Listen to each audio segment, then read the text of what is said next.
এই জগতে কেউ যদি বলে যে ভগবানকে ভালোবাসলে দুঃখ পেতে হবে, সে কি আর ভগবানকে ভালোবাসবে? যারা ভক্ত তারা বাসবে, আর যারা মনে মনে ভাববে যে ভগবানকে ভালোবেসেছি মানে আমি মহাসুখে থাকবো, তাহলেই বিপদ। কেন? যারা ভগবানকে ভালোবাসে তাদের সারা জীবনই কাঁদতে হয়। কাঁদতে হয় মা, কেন কাঁদতে হয় জানেন?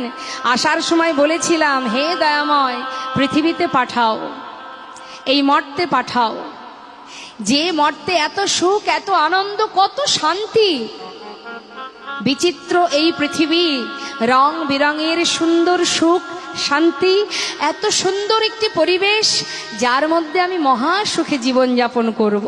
তুমি একবার আমাকে পৃথিবীতে মনুষ্যকুলে জন্ম দিয়ে পাঠাও। বারবার ভগবানের কাছে চেয়ে এই মনুষ্যকুলে জন্ম পেয়ে পৃথিবীতে আসার পরে বুঝেছি মা, যে এখানে কত সুখ। আসার পরে বুঝতে পেরেছি যে এখানে কত দুঃখ, কত যন্ত্রণা, কত কষ্ট।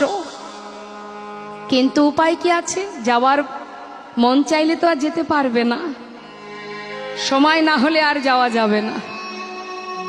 তা বলছে, প্রভু গো, তুমি দুঃখ দাও আর কষ্টই দাও, তোমার সঙ্গী হতে চাই, আর কিছু জানি না।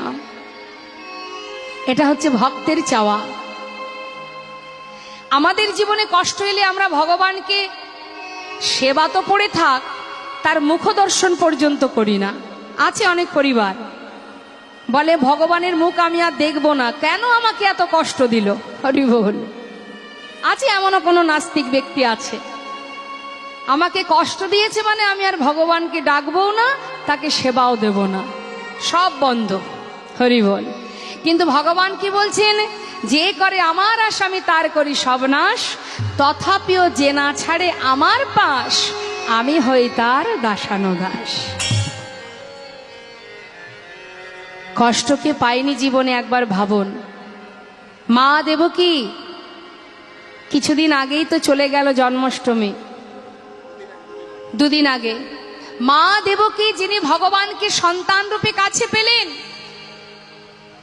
কাছে পেলেন বলে তার সারা জীবন কারাগারে বন্দী থাকতে হলো, সারা জীবন মাকে কাঁদতে হয়েছে।